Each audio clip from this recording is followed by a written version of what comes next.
Good evening everyone. Audio video clear है आप लोगों तक?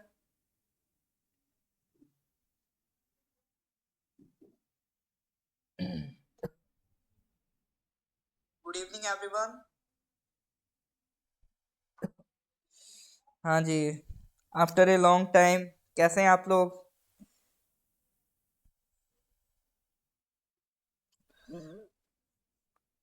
Thank you Amina ji. सो अभी कुछ ज़रूरी इंगेजमेंट्स थी, वो कंप्लीट करके now we are again back to the current affair series. ठीक है, जैसा कि मैंने प्रॉमिस किया था, जब तक मैं यहाँ पर हूँ तब तक आपका करंट अफेयर्स नहीं रुकेगा। थोड़ा पोस्टपोन हो सकता है, थोड़ा डिले हो सकता है, बट बंद नहीं होने वाला। ठीक है, तो देखिए नवंबर तक हम करंट अफेयर्स करते हुए आ रहे थे, तो जहाँ पर हमने छोड़ा था वहीं से करेंगे।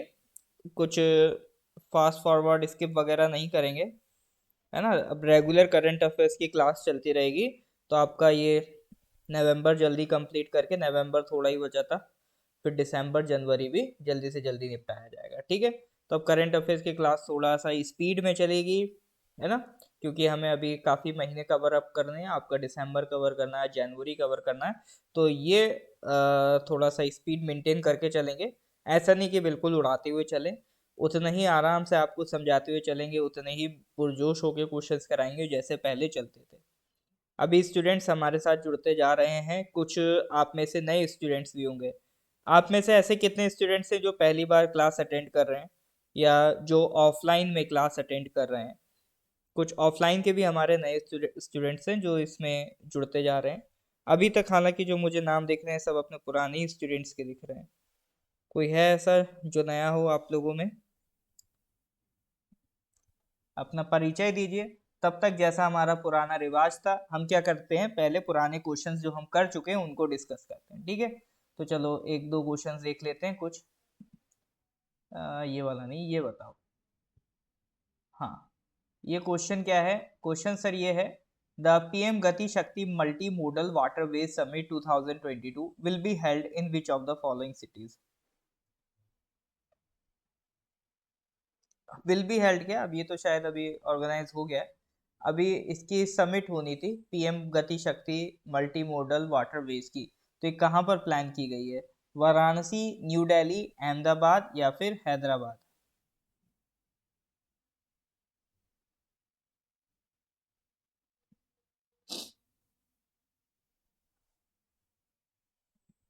हाँ जी सर, करेक्ट आंसर क्या है इसका? अहमदाबाद बताया जा रहा है। करेक्ट आंसर है सर वाराणसी। ठीक है, तो अभी इसकी गति शक्ति मल्टी मॉडल वाटरवेज समिट कहाँ पर ऑर्गेनाइज की जा रही है? वाराणसी में की जा रही है। ठीक है, कुछ और क्वेश्चंस के आंसर दीजिए, जैसे कि ये रहा आपका क्वेश्चन नंबर 51। ये सब हम कर चुके हैं सर, ये पुराने क्वेश्चन है जो हम कर चुके हैं। ठीक है, एक बार रिवाइज कर रहे हैं ताकि थोड़ा सा फॉर्म में आ जाए हम। Mars initiative recently seen in news is related to which of the following greenhouse gases? Mars initiative किस ग्रीन हाउस गैस से रिलेटेड है? Carbon dioxide, ozone, nitrous oxide या फिर मीथेन? बताइए सर, करेक्ट आंसर क्या होगा? मार्स इनिशिएटिव किससे related है? Carbon dioxide, ozone, nitrous oxide या फिर मीथेन? ओके, तो अमीना जी ने ए आंसर भी दिया, डी भी दिया। ये क्या है? गामी जी कह रहे हैं मीथेन, तो मेजोरिटी इज विद मीथेन और correct answer is methane. Mars initiative मतलब ये वो मार्स प्लैनेट से मतलब रिलेट कर लेना। मार्स का मतलब है methane alert and response system. ठीक है, ये सिस्टम आपका क्या करेगा, मीथेन की पूरी जानकारी देगा कि कितना मीथेन एमिट हो रहा है किस कंट्री में। ठीक है, तो अभी जो COP27 मीटिंग हुई थी, तो यहाँ वहां पर ये इनिशिएटिव इंट्रोड्यूस किया गया था। ठीक है, तो मार्स इनिशिएटिव कहाँ इंट्रोड्यूस हुआ है? आपका COP27 में इंट्रोड्यूस हुआ है। और कुछ क्वेश्चंस के आंसर दीजिए। Question number 61, what is the name of the world's first single piece 3D printed rocket engine which is fully designed and manufactured in India? बताइए, क्वेश्चन नंबर 61। इसका तो मुझे भी अभी तक आंसर याद है, आपको भी होना चाहिए। बिल्कुल अमीना जी, करेक्ट आंसर क्या है? करेक्ट आंसर इज अग्नि लेट। ठीक है, ये सब पिछले सब डिस्कस करे हुए क्वेश्चन हैं। आ जाओ आगे आ जाओ। आर्टेमिस 1। आर्टेमिस 1 मैंने किससे रिलेटेड बताया था? ये जो आर्टेमिस 1 मिशन है वो किस एजेंसी का मिशन है? नासा का है, जापान का है, रशिया का है, या इटली का है? बताइए सर। आर्टेमिस 1 किसका मिशन है? रॉस्कोमोस?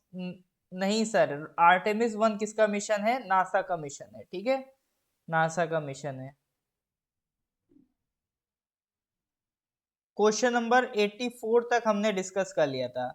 इन the last class we have discuss till question number 84, ठीक है। ये UTS unreserved ticket service on mobile app, इससे रिलेटेड क्वेश्चन था। इसके बाद अब हम आज का क्वेश्चन स्टार्ट करने जा रहे हैं, ठीक है। तो आज के क्वेश्चन स्टार्ट होते हैं क्वेश्चन नंबर 85 से। आज का पहला सवाल ये रहा आपकी स्क्रीन पे। National Bioenergy Program recently seen in news was launched by which of the following ministries for the period from 2021 to 2025?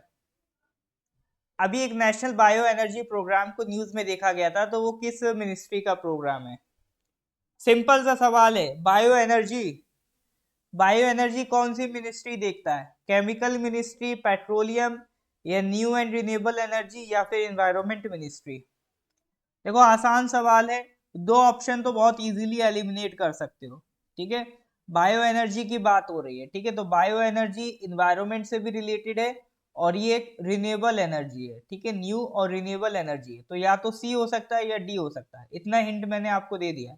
तो ए और बी से तो इसका लेना देना नहीं है, सी या डी में से कोई एक आंसर होना चाहिए, जल्दी से बताइए।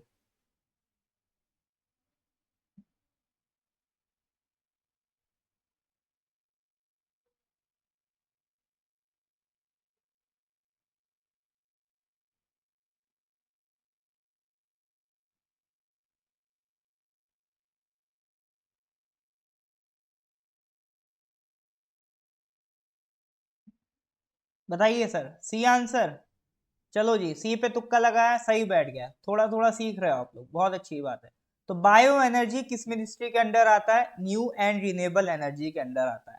देखो इंडियन गवर्नमेंट अभी एक बड़ा फोकस जो बना के रख रही है वो न्यू एंड रिन्यूएबल एनर्जी पे बना के रख रही है, यानी ऐसे सोर्सेस जिसमें कन्वेंशनल फ्यूल्स यूज ना होता हो, मतलब जिसमें आपका ऑयल यूज ना करना पड़े, पेट्रोलियम, डीजल, इन सब से हम बच सकें। दो रीजंस हैं ऑयल को यूज करने के ना करने के पीछे, ऑयल एंड कोल का और जो कंजम्पशन है उसको रिड्यूस करने के पीछे दो रीजन है।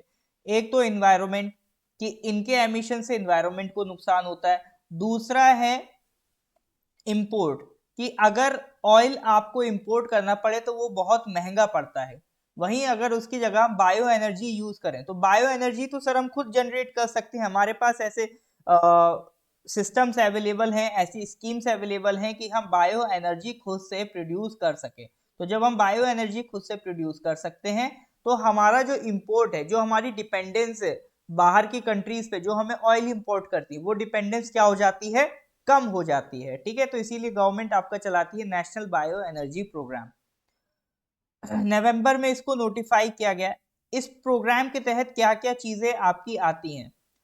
इसके तहत आपका एक प्रोग्राम आता वेस्ट टू एनर्जी प्रोग्राम, एक आता बायोमास प्रोग्राम, ठीक है, एक आता biogas program. Waste to energy program में क्या है? जैसा नाम वैसा काम। आपका जितना भी एग्रीकल्चर में, इंडस्ट्री में वेस्ट जनरेट होता है, आपने दिल्ली में सुना होगा, दिल्ली में कूड़े का पहाड़ है, ठीक है। अभी दिल्ली गवर्नमेंट ने कहा भी था कि हम उस कूड़े के पहाड़ को सोच रहे हैं वहां पर एक प्लांट लगाएंगे, वेस्ट टू एनर्जी प्लांट। तो उस वेस्ट को हम कहीं और डंप करेंगे तो बहुत टाइम लगेगा, लेकिन उस वेस्ट को यूटिलाइज करके हम एनर्जी जनरेट कर सकते हैं। तो इसी तरह से जो एग्रीकल्चर से वेस्ट निकल रहा है, आपका इंडस्ट्री से वेस्ट निकल रहा है, अर्बन सिटीज से वेस्ट निकल रहा है, उसको हम यूटिलाइज करके क्या क्रिएट कर सकते हैं? एनर्जी क्रिएट कर सकते हैं, ठीक है। बायोमास प्रोग्राम में क्या होगा? बायोमास प्रोग्राम में आपका छोटे छोटे पैलेट्स बना दी जाएंगी, छोटी छोटी बायोमास की गोलियां बना दी जाएंगी। देखो बायोमास क्या होता है? बायोमास बोले तो जैसे मान लो कोई पेड़ है, कोई पौधा है, उसको अगर आपने एक जगह डिकम्पोज होने के लिए छोड़ दिया एक टाइम तक, तो वो क्या बन जाता है? आपका बायोमास बन जाता है, ठीक है। तो उसकी छोटी छोटी आप पैलेट्स, गोलियां बना सकते हो, उसको यूज कर सकते हो, ठीक है, पावर जनरेशन में। बायोगैस बना सकते हो, इसी बायोमास को अगर आप कई दिनों तक रखे रहो तो इसमें से गैस निकलने लगती है, तो वो क्या कहलाती है, बायोगैस कहलाती है, ठीक है। आपने सुना होगा मोदी जी ने नाले के पानी से चाय बनाई, तो वो कंसेप्ट क्या था, वो कंसेप्ट यही था कि नाले में क्या है, वेस्ट है, उस वेस्ट से अगर आप एक उसको कई दिनों तक इकट्ठा करके रखो, एक जगह ट्रैप कर लो, तो उसमें से गैस जनरेट होने लगती है, तो वो गैस कहलाती है बायोगैस। और वो बायोगैस को आप यूज कर सकते हो एनर्जी क्रिएशन में, ठीक है, उससे आप एनर्जी जनरेट कर सकते हो। तो यहाँ पर मैंने प्रॉपर आपका डिटेल में बता रखा है कि बायोगैस क्या होती है, बायो सीएनजी क्या होती है। बायो सीएनजी के बारे में हम पहले भी डिस्कस कर चुके हैं, ठीक है। बायोगैस क्या, सिंपली हाइड्रोकार्बन्स हैं, ये आपका जितना भी यहाँ से मान लो जानवरों का वेस्ट आया, क्रॉप्स का वेस्ट आया, पानी का वेस्ट आया, वेस्ट खाना आया, ये सब आपका एक जगह इकट्ठा होगा, और इस इकट्ठे डाइजेस्टर से, एनारोबिक डाइजेस्टर, मतलब यहाँ पर आपको ऑक्सीजन की सप्लाई क्या कर देनी है, बंद कर देनी है, तो उसमें से क्या निकलेगा, आपको बायोगैस निकलेगी। उस बायोगैस से आप एनर्जी बना सकते हो, ठीक है। और उसके अंदर जो मटेरियल बचा, ठीक है, उससे आप fertilizer, soil, livestock breeding, ये सब बना सकते हो। ये हो गया बायोगैस। बायो सीएनजी क्या है, बायो सीएनजी सिंपल सी बात है, जैसे सीएनजी होती है ना, उसी तरह से बायोगैस को अगर आप और ज्यादा प्योरीफाई कर दो, ठीक है, जैसे नेचुरल गैस को कंप्रेस कर दो तो सीएनजी बनती है, बायो सीएनजी क्या है, जो आपकी बायोगैस है उसको और ज्यादा प्योरीफाई कर दो और ज्यादा कंप्रेस कर दो, तो आपको जो गैस मिलती है वो कहलाती है बायो सीएनजी, ठीक है। बायो सीएनजी और ज्यादा कैलोरीफिक वैल्यू रखता है, मतलब बायो सीएनजी से आप और ज्यादा एनर्जी क्रिएट कर सकते हो, और ज्यादा बड़े लेवल पे इंडस्ट्री में इसको यूज कर सकते हो, ठीक है। तो that is your bio CNG. तो देखो बहुत लंबा चौड़ा जानकारी हो गई। कुल मिला के हमने बात किसकी करी थी, बायो एनर्जी। तो बायो एनर्जी है क्या सर, ये बायोगैस, बायो सीएनजी, सॉरी, ये सब जो बायोगैस, बायो सीएनजी, ये सब आपके किसके पार्ट हैं, ये सब कुल मिला के कहलाती हैं बायो एनर्जी। तो बायो एनर्जी को सरकार प्रमोट करना चाहती है, उसके लिए कई प्रोग्राम्स चला रही है, जैसे नेशनल बायो एनर्जी प्रोग्राम, उसके तहत ही आपका वेस्ट टू एनर्जी प्रोग्राम आता है, उसी के तहत बायोमास प्रोग्राम आता है, उसी के तहत बायोगैस प्रोग्राम आता है। और हमने क्या समझा, और हमने समझा कि सर बायोगैस क्या होती है और बायो सीएनजी क्या होती है, ठीक है। अब इसको आप और डिटेल में अच्छे से पढ़ लिएगा, है ना, आपको और कंप्लीट जानकारी मिल जाएगी। तो यहाँ तक की चीज सर, चीजें समझ में आ रही हैं कि नहीं आ रही हैं? अगर यहां तक की चीजें क्लियर हैं तो please give me a thumbs up. Like का बटन दबाइए अगर यहां तक चीजें समझ में आ रही हैं तो। हाँ जी सर, यहां तक किसी को कोई डाउट तो नहीं है? क्लियर है तो फिर हम लोग आगे बढ़ें। लास्ट क्लास में इसीलिए ये क्वेश्चन नहीं कराया था क्योंकि ये टाइम टेकिंग था, लास्ट में हिल जाते हैं यहाँ तक आते आते।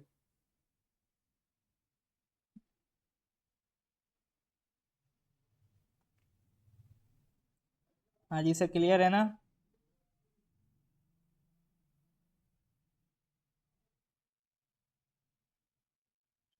ओ कारगा जी, thank you thank you. Actually मेरे सिस्टर की शादी थी, तो उस चक्कर में मैं क्लास नहीं ले पा रहा था। अब सब कंप्लीट हो गया है। Now I am back to the pavilion. तो जहाँ से छोड़ा था वहीं से सर स्टार्ट करेंगे, ठीक है।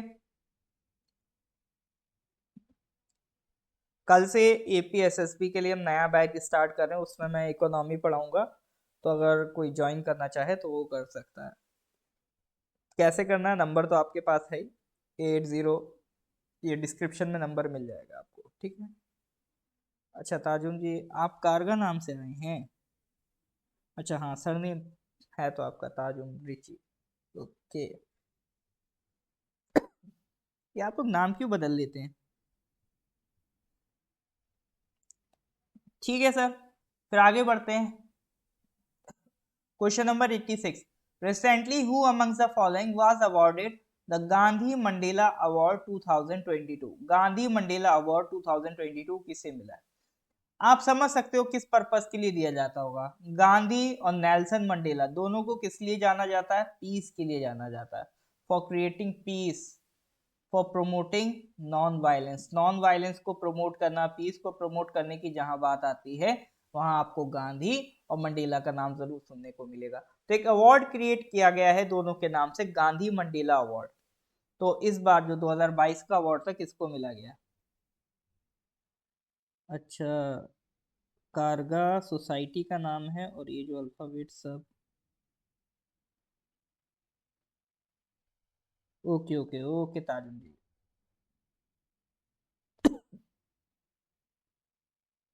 वेंदी जी 5 PM, ये तो वेंदी जी नॉन निगोशिएबल है, क्योंकि 9 PM यही सोच के रखा गया है क्लास का टाइम, और ये आज से नहीं, जब से क्लास बनी है तब से 9 PM अपना चल रहा है। रीजन बिंग क्योंकि 9 PM तक सब फ्री हो जाते हैं, खा पी के सब अपना मस्त टून होके बैठते हैं, फिर क्लास करते हैं।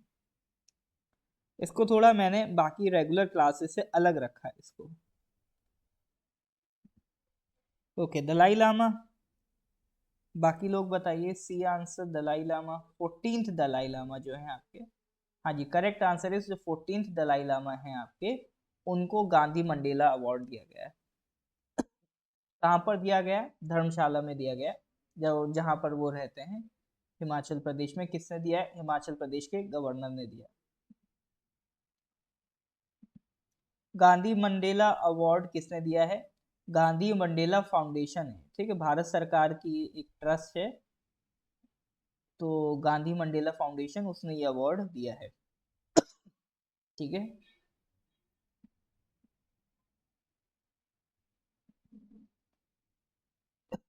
Question number 87, what is the rank of India in the recently released Network Readiness Index 2022? Network readiness index 2022 में इंडिया की रैंक कितनी रही है?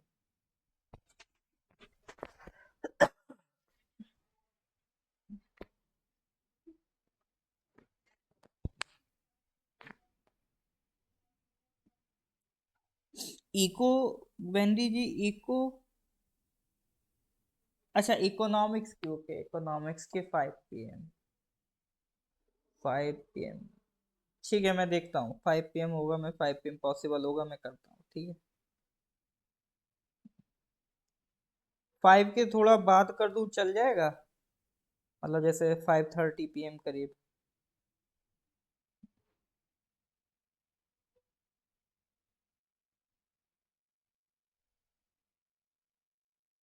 नेटवर्क रेडीनेस इंडेक्स 2022 रिपोर्ट में इंडिया की रैंक कितनी है? अरे नहीं पता तो तुक्का लगाओ भाई, यार तुक्के वाले नहीं आए हैं क्या? चलो, करेक्ट आंसर है 61st रैंक है, 61st रैंक है, ठीक है। नेटवर्क रेडीनेस का मतलब ये है कि नेटवर्क की अवेलेबिलिटी कैसी है आपकी कंट्री में। नेटवर्क रेडीनेस में चार चीजें चेक होती है कि नेटवर्क की टेक्नोलॉजी कैसी है आपके पास की, मतलब आप 4G यूज करते हैं कि 5G यूज करते हैं कि 6G यूज करते हैं, क्या ज्यादा आपकी कंट्री में अवेलेबल है ना। आपके पास नेटवर्क यूज करने वाली जनता कितनी है, नेटवर्क के लिए लॉज और गवर्नेंस कैसी काम करती है, और नेटवर्क आपकी कंट्री में क्या इम्पैक्ट डाल रहा है, ठीक है। तो ये सारी चीजें मिला के रैंकिंग बनती है। तो पहला स्पॉट किसके पास है? यूएस के पास है। इंडिया में रैंक हमने काफी इम्प्रूव कर दिए, ठीक है। रैंक तो आई थिंक हमारे पास लास्ट टाइम की नहीं है, स्कोर है, पहले हमारा 49.74 था स्कोर, अब 51.19 है। तो नेटवर्क रेडीनेस इंडेक्स में हमने इम्प्रूव किया, ठीक है। ओके गामी जी, देखिए मैं प्रॉमिस तो नहीं कर सकता क्योंकि बाकी क्लासेस और अपना टाइम को देख के ही मैं फाइनल टाइम कर पाऊंगा, लेकिन कोशिश करूंगा 4 के बाद 5 के करीब ही रखूँ क्लास, ठीक है। चलो जी, तो 87 क्वेश्चन नंबर, आंसर है 61st rank. Question number 88, India's first privately built rocket Vikram suborbital was launched by ISRO. It has been developed by which of the following companies? India's first privately built rocket, देखो India में अभी तक rockets वगैरह कौन बनाता था? इसरो बनाता था, लेकिन यूएसए में भी अगर आप देखोगे प्राइवेटाइजेशन हुआ, जैसे पहले नासा थी, अब वहां पर स्पेस एक्स जैसी कंपनीज डेवलप हुई, वैसे इंडियन गवर्नमेंट चाहती है कि इसरो के अलावा भी हमारे अल्टरनेटिव डेवलप हुए, प्राइवेट कंपनीज भी अपने रॉकेट्स बना के स्पेस में लॉन्च कर पाए। ठीक है, तो मोनोपोली खत्म करना चाहती है गवर्नमेंट जो आपका स्पेस सेक्टर में। तो इसीलिए हम जो अपने प्राइवेट सेक्टर से उनको बढ़ावा दे रहे हैं कि वो भी स्पेस की फील्ड में आगे बढ़े। तो अभी इंडिया का पहला प्राइवेटली बिल्ड रॉकेट जो है विक्रम सब ऑर्बिटल, ठीक है, वो लॉन्च किया था इसरो ने, बनाया उन्होंने, लेकिन अभी लॉन्च वगैरह लॉन्च फैसिलिटी इसरो के पास है, तो लॉन्च किसने किया? इसरो ने किया। तो वही वो पूछ रहा है कि ये जो रॉकेट है किस कंपनी ने बनाया? Garuda aerospace, Agnikul, Cosmos, Skyroot aerospace या ध्रुव स्पेस? ये क्वेश्चन हम कई बार इस तरह के ये डिस्कस कर चुके हैं, ये तो आपको आना चाहिए। Correct answer is Skyroot aerospace. ठीक है, India's first privately build rocket Vikram sub orbital BKS was launch by ISRO. किसने डेवलप किया था? स्काई रूट एरोस्पेस ने डेवलप किया था। ठीक है। मिशन का नाम याद रखना, प्रारंभ। ठीक है, प्रारंभ मिशन का नाम था, ये भी कई बार पूछ लेता है सवाल में। कई कोचिंग्स वाले सवाल बनाते हैं, उसमें वो पूछ लेते प्रारंभ मिशन किससे रिलेटेड है, तो पता होना चाहिए कि भारत ने जो अपना पहला प्राइवेट रॉकेट भेजा है विक्रम सब ऑर्बिटल, तो उस मिशन से रिलेटेड है। ठीक है, next coming to the next question, question number 89। Recently which of the following states has launched a new portal Amar Sarkar to act as a bridge between the people and the government? ठीक है, अभी एक state है, चार state है, उनमें से एक स्टेट है वेस्ट बंगाल, त्रिपुरा, असम, बिहार, इनमें से किसी एक स्टेट ने एक नया पोर्टल क्रिएट किया है, अमर सरकार। अमर सरकार, ठीक है, ये पोर्टल क्या करेगा कि जनता और सरकार को जोड़ने की कोशिश करेगा। ठीक है, अमर सरकार पोर्टल क्या करेगा? जनता को गवर्नमेंट से जोड़ेगा। ठीक है, तो वो ये किस स्टेट का पोर्टल है? देखो, नॉर्थ ईस्ट का ही पोर्टल है ये। ठीक है, नॉर्थ ईस्ट का है, इसीलिए मैंने क्वेश्चन रखा है, ताकि जब नॉर्थ ईस्ट की जीके की बात है तो आपके पास ये क्वेश्चन रहे कि हाँ नॉर्थ ईस्ट में क्या हो रहा है, तो वो भी हमें पता होना चाहिए। ठीक है, लगाओ सर तुक्का, नहीं पता तो तुक्का लगाओ।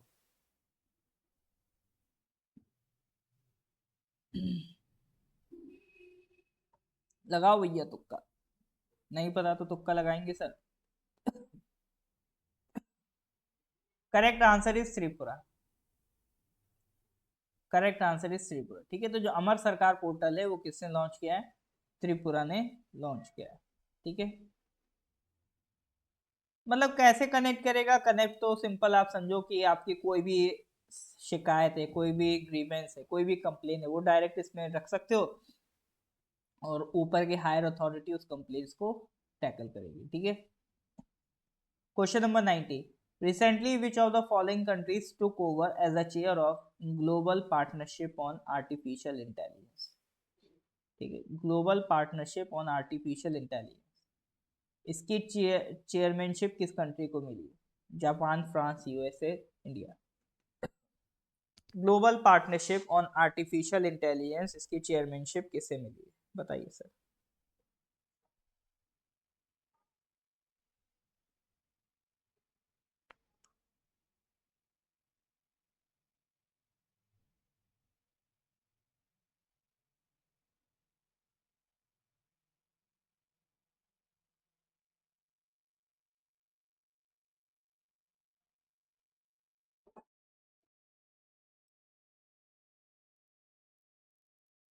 Global partnership on artificial intelligence, इसकी चेयरमैनशिप मिली है आपको, इसकी चेयरमैनशिप मिली है इंडिया को।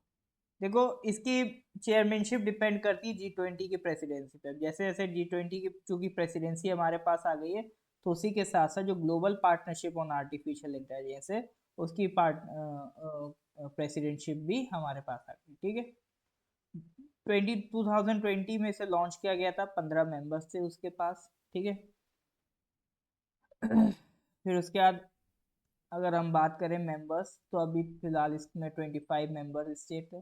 फाउंडिंग मेंबर्स उसके कौन थे? Australia, Canada, France, Germany, India.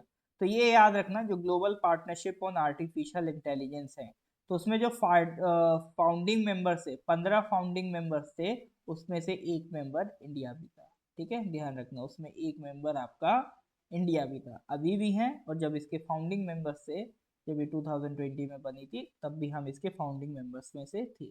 ठीक है, इज दैट क्लियर और नॉट? यहाँ तक सर चीजें समझ में आ रही हैं कि नहीं आ रही हैं, यस और नो? किसी को कोई डाउट तो नहीं चल रहा है? ऐसा तो नहीं लग रहा सर बहुत तेज जा रहे हैं? हाँ जी, अगर लग रहा हो तो एक बार अपना सर बढ़िया से एक बार मसाज कर लो, एक बार बढ़िया से सरवर खुजा लो, थोड़ा सा फ्रेश हो जाओ। सो तो नहीं गए ना? हाँ जी सर। अब सर क्या बनना है एकदम से सर, इतने दिनों बाद आपने क्लास स्टार्ट करी और एकदम से इतने टफ टफ सवाल आ गए, तो बड़ी नींद आ रही है सर, ऐसा तो नहीं है? देखो नींद आना अच्छी बात है, सो लो अगर नींद आ रही है तो, लेकिन क्लास के बाद।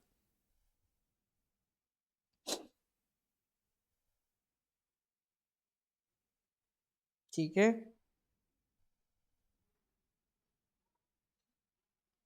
एक तो मैं ये देख रहा हूँ आप 40 स्टूडेंट्स अभी लाइव हैं, लेकिन जो आंसर्स हैं वो कम स्टूडेंट्स कर रहे हैं।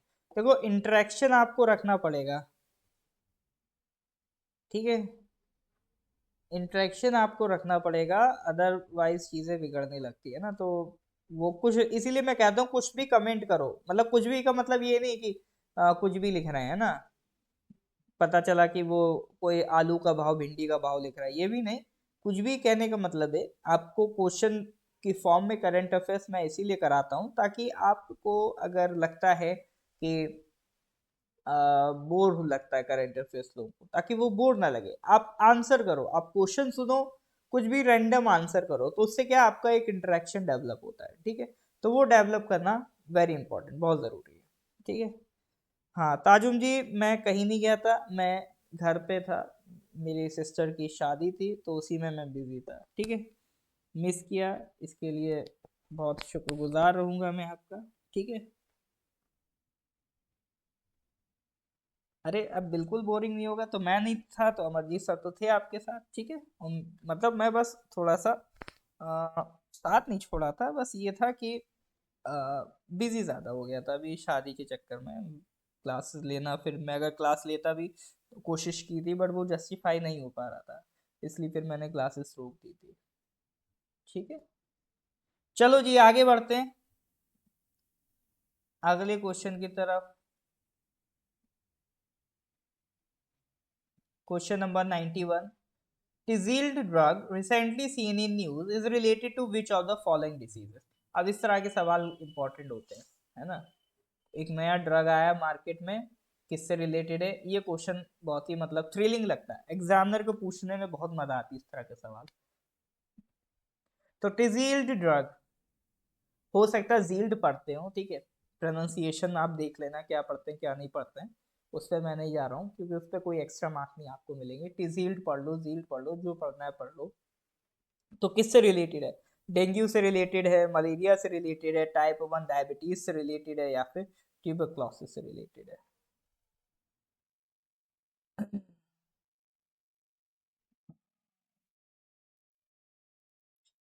ताजुम जी एक बार मेरे को मैसेज करिएगा व्हाट्सएप पे, ठीक है, मैं देखता हूँ क्या दिक्कत है आपका। लवासा ग्रुप पर आप ऐड हैं? नहीं है, मैं देख लेता हूँ, है ना, आप एक बार मुझे व्हाट्सएप कर दीजिए।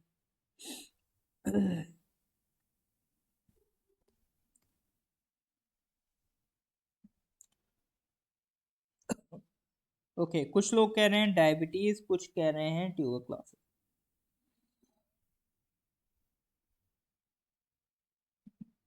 चलो करेक्ट आंसर इज डायबिटीज, तो टिजिल ड्रग किससे रिलेटेड है? टाइप 1 डायबिटीज से रिलेटेड है।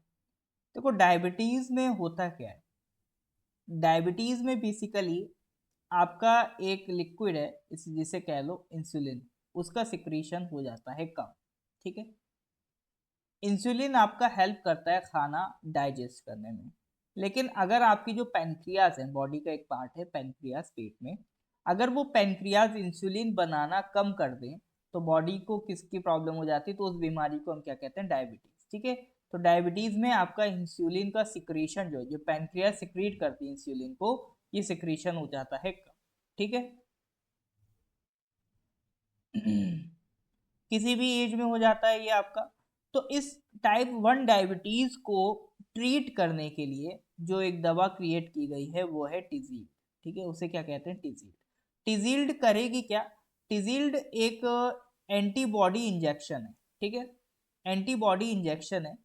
होता क्या है बॉडी में, कई बार हमारी जो इम्यून सिस्टम है ना, हमारा जो इम्यून सिस्टम है वो क्या करता है, वो पेनक्रियाज की ऐसी सेल को, पेनक्रियाज में जो सेल आपका इंसुलिन सिक्रीट करती है, ठीक है, मान लो ये सेल आपका इंसुलिन सिक्रीट करती है, तो इम्यून सिस्टम को कई बार कंफ्यूजन हो जाता है, उसे लगता है कि ये सेल हमारी दुश्मन है। ठीक है, जानबूझ के बेचारा नहीं करता है, उसको धोखा हो जाता है, उसे कई बार क्या लगता है कभी कभी कि ये सेल हमारी दुश्मन है, तो वो इस सेल को मार देता है। तो अब जो पेनक्रियास से जो सेल इंसुलिन सिक्रीट करती थी वही सेल नहीं रहेगी, तो इंसुलिन नहीं निकलेगा। इंसुलिन नहीं निकलेगा तो डॉक्टर कहेगा भैया आपको डायबिटीज है, शुगर बढ़ गई। ठीक है, क्योंकि अगर वो इंसुलिन रहता तो वो डायबिटीज कंट्रोल करता। तो आपका जो ये ड्रग है टिजिल्ड, ये क्या करेगा, एक मिनट, ये आपका इम्यून सिस्टम को समझाएगा, ठीक है, उसको रोकेगा कि वो जो सेल्स आपकी इंसुलिन सिक्रीट कर रही हैं उनको ना मारे, उनको किल ना करे। ठीक है, तो वो उनको समझाएगा। तो ये काम है आपका टिजिल्ड ड्रग का। I hope you are getting my point. Is that clear और नॉट? ठीक है, तो मैंने क्या कहा, मैंने बस इतना कहा कि आपका पैनक्रियाज की जो सेल हैं, ये सेल मान लो आपका इंसुलिन सेक्रेट करती हैं, और इम्यून सिस्टम कई बार इसको मार देता है। टिजील्ड क्या करेगा, इम्यून सिस्टम को समझाएगा कि भाई इसको नहीं मारना है। ठीक है, सीधा सा इतना फंडा। Tzield is a monoclonal antibody injection that is capable of preventing the body's immune system from mistakenly attacking cells in the pancreas that make insulin। ठीक है, किसने डेवलप किया है, सनोफी और प्रोवेंशन बायो ने इसको डेवलप किया है। इज दैट क्लियर और नॉट? यहाँ तक सब क्लियर है कि नहीं? क्लियर है तो please give me a thumbs up.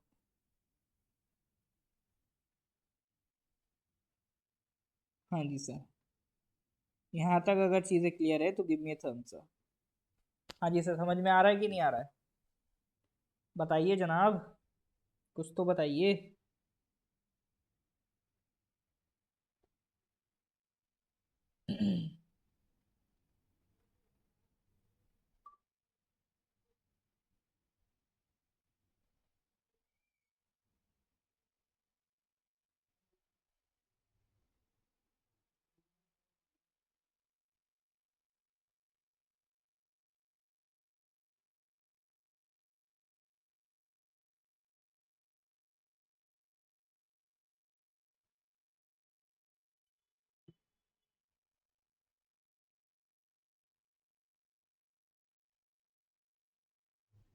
Okay,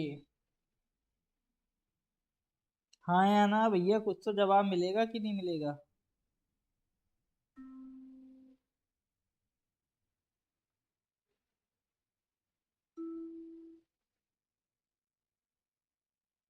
हाँ जी गामी जी, मेरा भी प्लान है ईटानगर आने का। Most probably I will be there in March. ठीक है, ठीक है, चलो सर आगे बढ़ते हैं अगले क्वेश्चन की तरफ। Question number 92। Recently, it was announced to create a loss and damages fund at the COP27 summit। देखो अभी नवंबर के करंट अफेयर्स में COP27 के बारे में मैं काफ़ी बातें कर चुका हूँ। ठीक है, उसमें क्या क्या इनिशिएटिव किए वो हमने देखे। तो उसमें से एक इनिशिएटिव मैंने आपको बताया था लॉस एंड डैमेजेस का, एक ये फंड क्रिएट किया जा रहा है। ठीक है, तो सवाल ये है कि लॉस एंड डैमेज का जो फंड है, ये आइडिया या इसको रिकॉग्निशन कब मिली थी, किस कन्वेंशन से मिली थी? अब तो चलो लॉस एंड डैमेज फंड एक कॉमन टर्म हो गया, लेकिन ये टर्म कहाँ से आपका आए, इसकी हिस्ट्री क्या है, किस कन्वेंशन से ये टर्म स्टार्ट हुई? रामसर से, मॉन्ट्रियल से, वार्सो से, बॉन से? ठीक है, चार ऑप्शन है, जल्दी से करेक्ट आंसर बताइए। करेक्ट आंसर जल्दी से बताइए।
Okay, B answer. Correct answer is Warsaw international mechanism. ठीक है, correct answer is Warsaw international mechanism. जो लॉस एंड डैमेज फंडिंग की बातें हैं वो कहाँ से स्टार्ट हुई?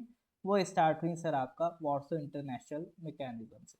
लॉस एंड डैमेज फंडिंग क्या है? लॉस एंड डैमेज का मतलब है कि भैया देखो, ग्रीन हाउस गैस एमिशन से क्या हो रहा है, आपके जो छोटे कंट्रीज हैं, डेवलपिंग कंट्रीज हैं, उनको बड़ा नुकसान हो रहा है। डेवलप्ड कंट्रीज ने तो देखो खूब फायदा उठाया, डेवलप करके ले गए, खूब इंडस्ट्रीज बनाई, खूब ग्रीन हाउस गैस का एमिशन किया, खुद डेवलप हो गए। लेकिन जब बात बारी आ रही है डेवलपिंग कंट्रीज की, इंडस्ट्री वो डेवलप करना चाहती हैं, लेकिन तो हम नहीं कर सकते। क्यों? क्योंकि अब हम कहते हैं कि एमिशन हो रहा है गैसेस का, उससे इन्वायरमेंट को खतरा है। तो ये सारा क्रिएट किसने किया? इन्होंने।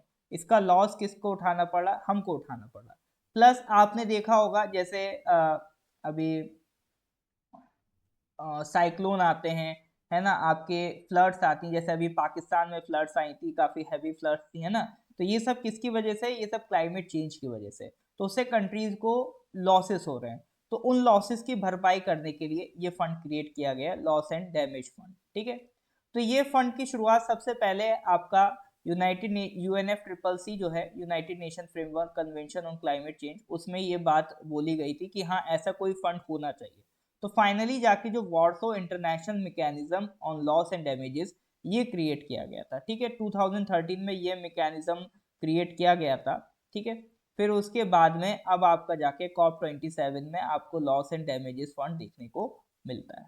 ठीक है, तो that was about the loss and damage fund. Next question पे आ जाओ, question number 93। Recently official website and theme of the SCO 2023 summit was launched by which of the following countries as the chairman of the organization 2023? SCO का पहली बात तो chairman कौन है ये आपको पता होना चाहिए। जो भी कंट्री चेयरमैन है उसने क्या करा, अभी SCO का ऑफिशियल वेबसाइट और थीम लॉन्च की है। ठीक है, तो वो कंट्री पूछ रहा है कौन सी, बेसिकली ये पूछ रहा है SCO का इस टाइम चेयरमैन कौन है, इंडिया, चाइना, पाकिस्तान, ईरान। हाँ जी सर, करेक्ट आंसर बताइए। ये क्वेश्चन हम लोग डिस्कस कर चुके हैं।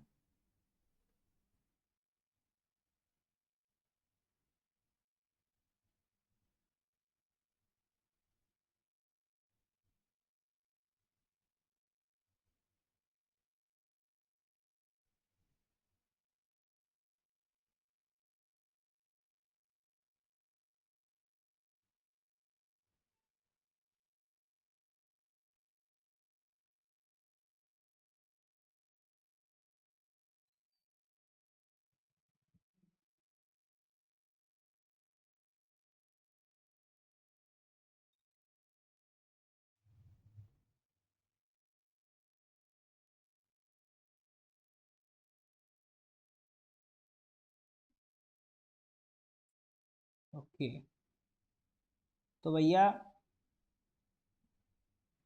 Correct answer is India. ध्यान रखो इस बार 2023 के लिए इंडिया के पास दो प्रेसिडेंसी बहुत इंपॉर्टेंट है। एक तो हम G20 के प्रेसिडेंट हैं इस साल, और दूसरा शंघाई कोऑपरेशन ऑर्गेनाइजेशन के भी हम ही प्रेसिडेंट हैं। ठीक है, तो सारी वेबसाइट थीम कौन लॉन्च करेगा? हम ही लॉन्च करेंगे। ठीक है, तो करेक्ट आंसर इज इंडिया। ये मैंने पहला बताया था कि इंडिया इस टाइम दो चीज़ों का चेयरमैन है, G20 और SCO। SCO बोले तो Shanghai cooperation organization, headquarter Beijing. ठीक है, सेक्रेटेरिएट इसका बीजिंग में है। और एक याद रखना, एक कमेटी है इसकी, regional anti terrorist structure rights. कभी भी सवाल आ सकता है, रेट्स जो एक कमेटी है किस ऑर्गेनाइजेशन के अंडर है, तो पता होना चाहिए वो SCO के अंडर आता है। ठीक है, ऑफिशियल लैंग्वेजेस इसमें दो हैं, चाइनीज और एक रशियन। ध्यान रखना। अभी इसमें रिसेंटली ईरान भी एज ए मेंबर ऐड हुआ है। 2023 में जो इनकी समिट होगी उसमें you will see Iran will be seen as a full time member. Well, coming to the next question, question number 94. Recently, the first Institute of Unani Medicine in the northeast region of India was inaugurated in which of the following states? यूनानी medicine का institution inaugurate हुआ है north east में, कहाँ पर? बताइए sir.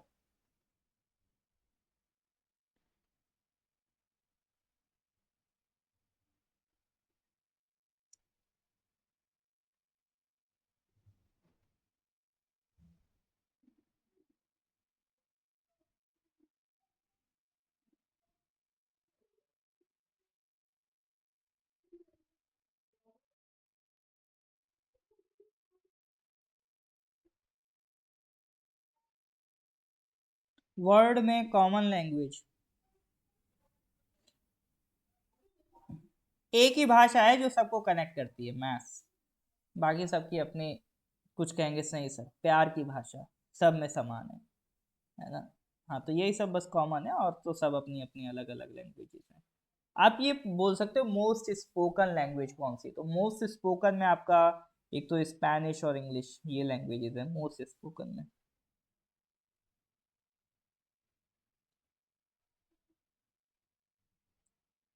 हाँ जी।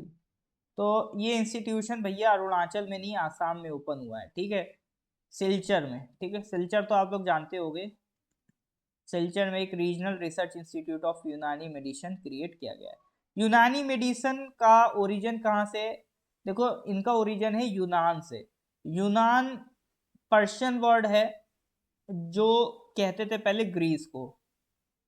ठीक है, ग्रीस आज एक कंट्री है, ठीक है, जहाँ से अलेक्जेंडर आया था। तो ग्रीस को पर्शियन में यूनान कहते हैं, तो यूनान से ये मेडिसिन का ओरिजिन हुआ है। और ये वाइडली प्रिवेलेंट है आपका, जो पर्शियन कंट्रीज थी और जो मुस्लिम कंट्रीज थी, ठीक है, तो मुस्लिम कंट्रीज में यूनानी मेडिसिन काफ़ी प्रिवेलेंट है। फिर इंडिया में जब ये मेडिसिन आई, जब दिल्ली सल्तनत इंडिया में इस्टेब्लिश हुई, तो यूनानी मेडिसिन इंडिया में एंटर करती है और इंडिया के ट्रेडिशनल मेथड्स के साथ मर्ज होकर ये और ज़्यादा डेवलप हो जाती है। ठीक है, तो इंडिया में आप देखोगे यूनानी मेडिसिन काफ़ी डेवलप हो चुकी है। चलो, लास्ट क्वेश्चन आज का, question number 95। Recently, which of the following states celebrate November 24 as Lachit Divas to commemorate the birth anniversary of legendary war hero Lachit Borphukan? Nagaland, Manipur, Assam, Arunachal. किस स्टेट ने नवंबर 24 जो लचित दिवस, तो जो आपके लचित बारफुकन थे, जो the legend of north east, उनका बर्थ डेट है नवंबर 24, 1622 में उनका जन्म हुआ था। तो उस दिन लचित दिवस सेलिब्रेट करने के लिए किसने बोला है? नागालैंड, मणिपुर, आसाम या अरुणाचल? लास्ट क्वेश्चन है, मुझे इसमें सबके आंसर चाहिए।